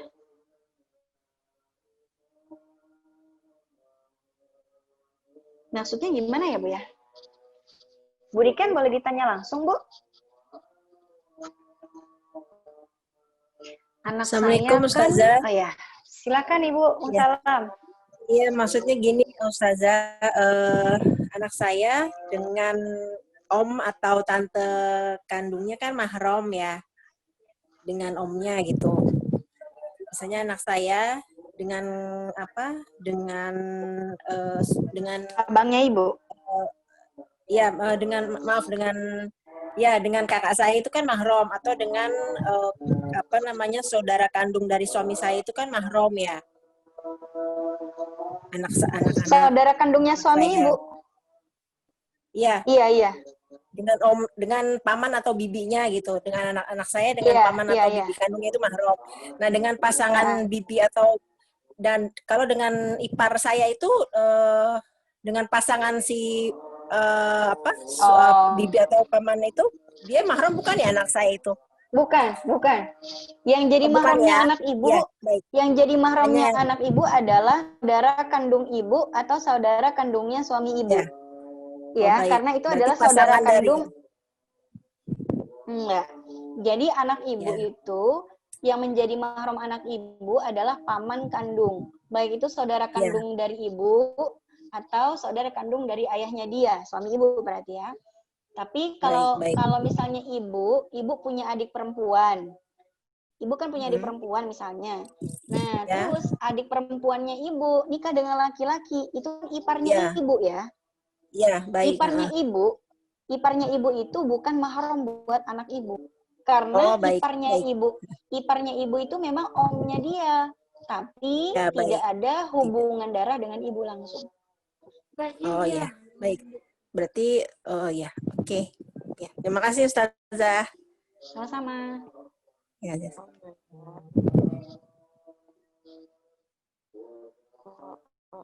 dari baik. Kemudian Bu Anita Rahman. Ponakan yang mahram kita itu hanya yang dari anak saudara kandung kita. Kalau anak dari kakak adik suami ponakan tapi bukan mahram, bukan. Bukan, Bu. Jadi ponakannya suami itu bukan mahram kita. Jadi misalnya saya punya suami. Suami saya itu punya adik. Adiknya suami saya itu kan ipar saya. Ipar saya itu punya anak ya, yaitu ponakan sih buat saya, tapi bukan mahram. Maka anak-anaknya ipar saya, ini kan kita berempat nih rumah orang Betawi ya. Jadi saya dan ipar saya ini tetanggaan nih, empat pasang nih ya. Jadi anak-anak mereka yang udah remaja, yang laki-laki, kalau mau masuk rumah saya pasti ketok dulu. Amah Aini, boleh masuk enggak? Nah, saya kerudung dulu, baru nanti mereka masuk gitu. Kecuali kalau anak-anak yang perempuan, nyelonong aja masuk ke rumah, nggak apa-apa gitu. Tapi kalau misalnya yang anak-anak yang sudah balik, ponakan-ponakannya ponakan-ponakannya suami yang laki-laki biasanya ketok pintu dulu, nunggu saya pakai kerudung dulu, baru mereka masuk gitu. Karena memang bukan mahram saya. Iya. Ada lagi dari tadi Mbak Niken udah. Bu Indah Sari. Bu Indah Kalau Sari. apakah ada batasan jarak bepergian yang mengharuskan bersama mahram? Kalau tadi dari Madhab Hambali mengatakan bahwa wajib bawa mahram itu adalah perjalanan 3 hari 3 malam di masa itu. 3 hari 3 malam di masa sekarang itu kira-kira masa Fathul Qasri. Masa Fathul Qasri itu adalah batasan di mana kita boleh menjamak dan mengqasar. Kira-kira jaraknya 89 km dari rumah kita. Jadi kalau kita mau bepergian dengan jarak kira-kira 89 km, Madhab Hambali mewajibkan kita bersama dengan mahram. Tapi Madhab Syafi'i tidak mewajibkan, cukup bertiga saja dengan sesama perempuan dan perjalanannya aman, maka sudah diperbolehkan.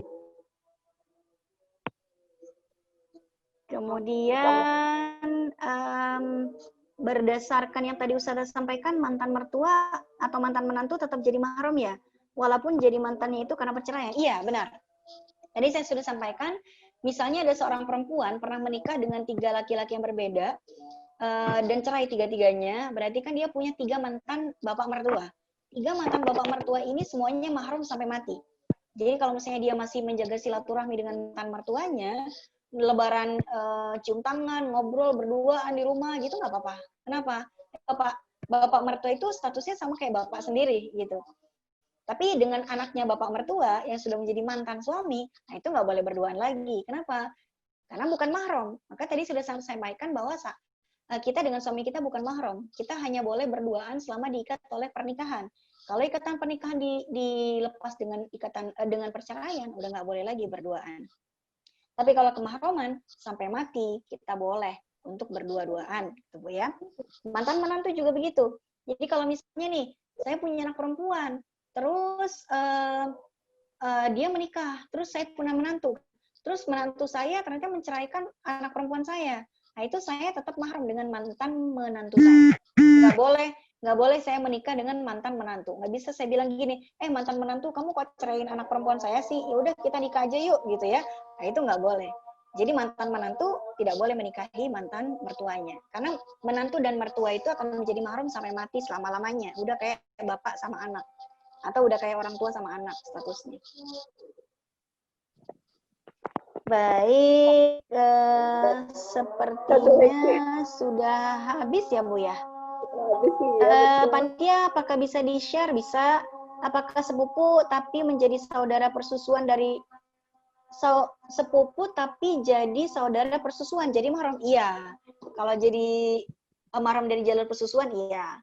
Kemudian, oke. Ingin materinya oke. Udah, habis sepertinya ya Bu ya?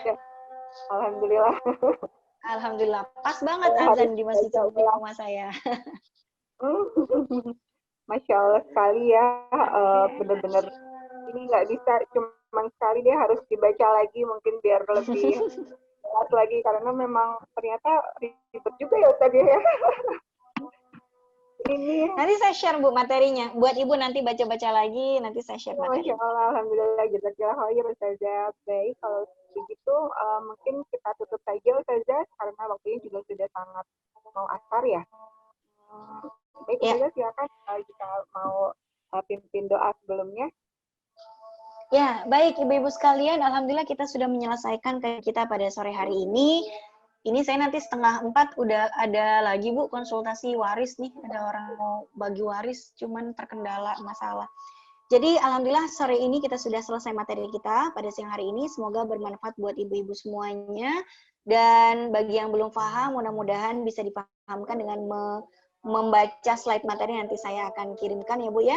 Mudah-mudahan kita senantiasa dijaga kesehatannya oleh Allah, kita dihindarkan dari virus corona dan semua penyakit yang lain. Semoga kita dan keluarga kita senantiasa sehat, sehat fisik, jasmani, sehat mental, jiwa, fisik kita semuanya disehatkan oleh Allah. Amin ya rabbal alamin. Kita sebelum tutup kajian kita boleh berdoa dulu ya Bu ya. Bismillahirrahmanirrahim. Hamdan yuafi ni'amahu yukafi mazidah. Ya Rabbana lakal hamdu kama yanbaghi li jalali wajhikal karim.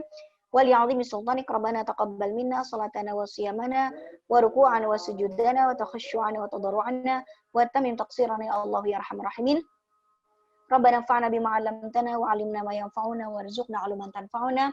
Rabbana atina fid dunya hasanah wa fil akhirati hasanah wa qina adzabannar. Subhana rabbika rabbil izzati amma yasifun wa salamun 'alal mursalin walhamdulillahi rabbil alamin. Mohon maaf jika ada salah-salah kata atau sikap dari penyampaian saya tadi. Mohon dibuka pintu maaf yang seluas-luasnya. Billahi taufiq wal hidayah. Assalamualaikum warahmatullahi wabarakatuh. Waalaikumsalam warahmatullahi wabarakatuh. Terima kasih. Ya, mohon maaf juga nih jika ada salah-salah kata dari saya pribadi. Baik, kita akhiri saja kajian hari ini. Saya Mayanti dari MT Indonesia. Mohon maaf yang sebesar-besarnya. Insya Allah kita bertemu lagi di Kamis mendatang, 2 minggu lagi. Silahkan dicek di IG kita, MT.Indonesia, atau di tadi ya handphone admin ya, biar dapat broadcastan. Buat yang tadi sudah bertanya, ada 4 Halalika Project, halalika.project, itu nanti silakan dikirim alamatnya ke nomor admin juga. Baik, Assalamualaikum warahmatullahi wabarakatuh. Assalamualaikum warahmatullahi wabarakatuh. Ini. Iya Ibu, saya izin live meeting ya Bu. Ya, silakan. Ya, sama-sama Bu.